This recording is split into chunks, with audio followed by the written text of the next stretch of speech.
বগুড়ার সারিয়াকান্দিতে অবৈধভাবে বালু উত্তোলন করায় এক নারীকে 50,000 টাকা জরিমানা আদায় করেছে ভ্রাম্যমাণ আদালত।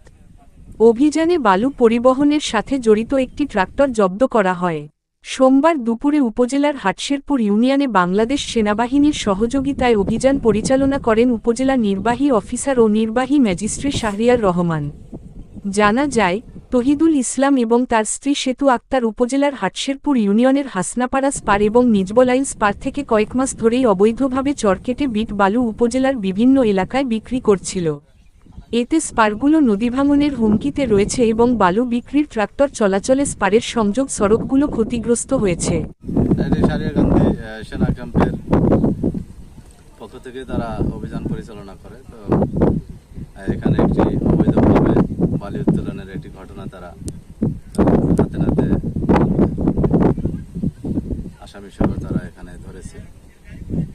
সেই এই ঘটনা উদ্ঘাটন হওয়ার পরে আমরা এসেছি ঘটনাস্থলে, এসে মোবাইল কোর্ট পরিচালনা করি। এখানে গাড়ি অবৈধ বালি পরিবহনের সাথে জড়িত যেটা ট্রলি বা যে ধরনের গাড়ি, সেটি আমরা জব্দ করেছি এবং তাকে মূল মালিক পাওয়া যায় নাই, তবে তার প্রতিনিধি, তার পরিবারের সদস্য এখানে স্বীকার করেছেন এবং শ্রমিকেরা স্বীকার করেছেন। তাদেরকে গ্রেপ্তার করা হয়েছে এবং তাদেরকে অর্থদণ্ড দেওয়া হয়েছে, অনাদায়ে তাদের জেল দেওয়া।